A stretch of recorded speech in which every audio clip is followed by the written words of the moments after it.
बिस्मिल्लाहिर्रहमानिर्रहीम। अस्सलाम वालेकुम। Welcome to my channel teachers cooking vlog.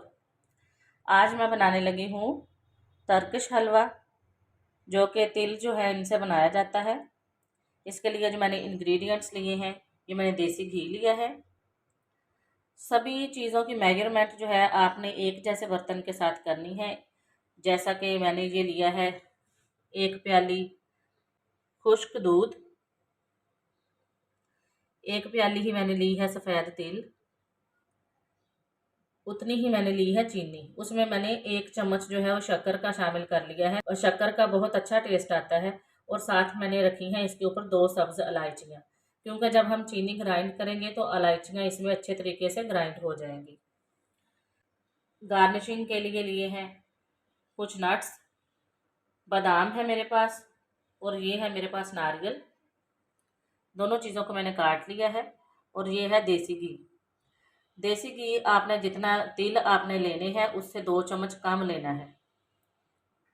यानी कि अगर आप 5 चम्मच ले रहे हैं सफ़ेद तिल के, तो आपने देसी घी जो है वो 3 चम्मच लेना है। तो चलिए शुरू करते हैं फिर। बिस्मिल्लाहिर्रहमानिर्रहीम। सबसे पहला काम जो हमने करना है वो ये कि सफ़ेद तिल हमने अच्छे तरीके से ड्राई रोस्ट कर लेने हैं। ड्राई रोस्ट करने का फ़ायदा ये होता है कि इनका कच्चापन दूर हो जाता है। ख़ास तौर पे सफ़ेद तिल हो गए या चारों मगज़ हो गए, इस तरह की चीज़ जब भी आप इस्तेमाल करें किसी पंजीरी वगैरह में या कोई हलवा वगैरह बनाने के लिए इस्तेमाल करें, तो उसको पहले अच्छे तरीके से धुलाई कर लिया करें अच्छे तरीके से, ताकि उनकी स्मेल जो है वो ख़त्म हो जाए और कच्चापन जो है वो दूर हो जाए, ताकि जब हम हलवा वगैरह खाएँ तो दिल ख़राब ना हो खाने से।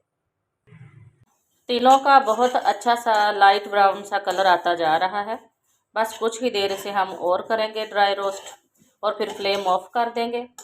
इसे हम फिर ग्राइंडर के अंदर डाल के अच्छे तरीके से ग्राइंड कर लेंगे। एक फाइन पाउडर की शक्ल में इसे हम ले आएंगे। जी, इन्हें हम ग्राइंड कर चुके हैं और तिलों की बहुत अच्छी खुशबू आ रही है। इन्हें मैंने एक बाउल में निकाल लिया है। इसी तरह अब हम इसमें चीनी ग्राइंड कर लेंगे। ये चीनी भी ग्राइंड हो चुकी है और चीनी में क्योंकि हमने 2 इलायचियाँ जो थी वो भी ग्राइंड की थी, उनकी बहुत अच्छी खुशबू आ रही है इलायचियों की वजह से। अब सबसे पहले हमने क्या करना है कि जो हमने तिल ग्राइंड करके इस बाउल में शामिल किए हैं उसमें हमने ये देसी घी शामिल करना है और अच्छे तरीके से इसको मिक्स करना है, ताकि ये हमारी ताहिनी जो है वो तैयार हो जाए। ताहिनी तैयार करने के लिए जैतून के तेल का भी इस्तेमाल किया जाता है, लेकिन जैतून के तेल का इस्तेमाल बहुत ज़्यादा ठंडे इलाके में किया जाता है। मैंने देसी घी का इस्तेमाल इस वजह से किया है क्योंकि अफ्तारी का टाइम है, रमज़ान का महीना है, तो और ये बैलेंस रहेगा काम फिर देसी घी के साथ। 2-4 चम्मच इस हलवे के लेने से जिस्म में एनर्जी जो है वो दोबारा बहाल हो जाएगी। एक अच्छा सा इसका स्मूथ सा पेस्ट बना लेंगे हम इसको मिक्स करके। अगर आपके पास ग्राइंडर नहीं है तो आप ये ताहिनी जो है ये मिट्टी की कुंडी में भी तैयार कर सकते हैं कि आप ये तिल जो है इनको ड्राई रोस्ट करें। ड्राई रोस्ट करने के बाद इनको आप शामिल करें मिट्टी की कुंडी में और डंडे की मदद से इसको अच्छे तरीके से फ़ाइन पेस्ट बना लें और साथ साथ इसमें जैतून का तेल शामिल करते जाएं। तो ये अच्छी सी आपकी ताहिनी तैयार हो जाएगी। और मिट्टी की कुंडी का फ़ायदा ये होगा कि इसकी तासीर जो है वो मिट्टी की वजह से फिर ठंडी रहेगी। अब मैं इसमें शामिल करूंगी ग्राइंड की हुई चीनी और इसको अच्छे तरीके से मिक्स कर लूँगी।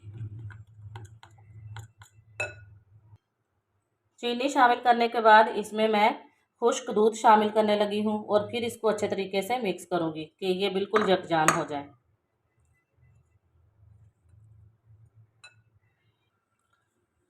ये सारी चीज़ें डाल के इसमें मैंने इसको अच्छे तरीके से मिक्स कर लिया है। खुश्क दूध डाल के भी मैंने इसको अच्छे तरीके से मिक्स कर लिया। अब मैं इसको सेट करूँगी एक डिब्बे के अंदर या किसी भी डिस्पोजेबल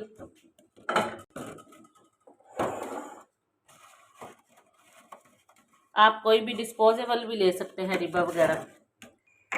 सबसे पहले इसमें हम डालेंगे नारियल। ड्राई फ्रूट आप अपनी मर्ज़ी से ले सकते हैं, चाहे आप पिस्ता ले लें, काजू ले लें, बादाम ले लें, जो मर्ज़ी ले लें आप। अब मैं इसमें शामिल करूँगी बादाम।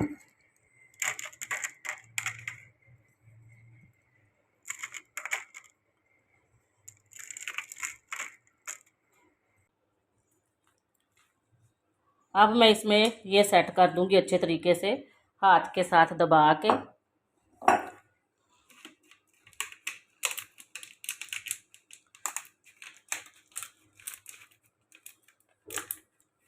अच्छे तरीके से आपने इसको प्रेस करना है। ये देखें,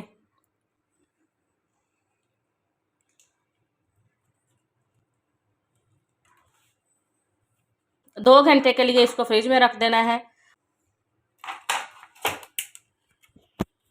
इसको इस तरह बंद करके कवर करके अब हम फ्रिज में रख देंगे।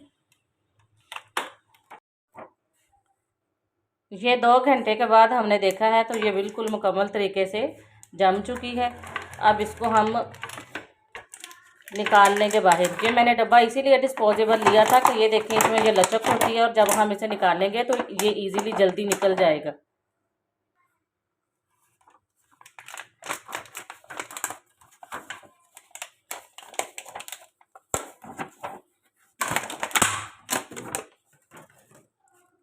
तो ये माशाल्लाह बहुत ही अच्छी सी हमारी ये रेडी हो चुकी है।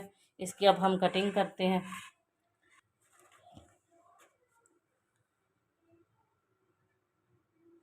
इसके आप जितने मर्ज़ी छोटे पीस कर लें, दरमियान में से आप इसको दोबारा फिर कटिंग कर सकते हैं। ये मैं आपको तोड़ के दिखाती हूँ कि कितनी सॉफ्ट है ये, बहुत ही मज़ेदार है खाने में। तो मुझे उम्मीद है कि आपको मेरी आज की रेसिपी अच्छी लगी होगी। अगर आपको मेरी आज की रेसिपी अच्छी लगी है तो मेरे चैनल को सब्सक्राइब करें, लाइक करें, शेयर करें, बेल आइकॉन भी प्रेस करें। Thank you very much. Teachers cooking vlog की तरफ से हम आपको अल्लाह हाफिज़ कहते हैं। अल्लाह हाफिज़।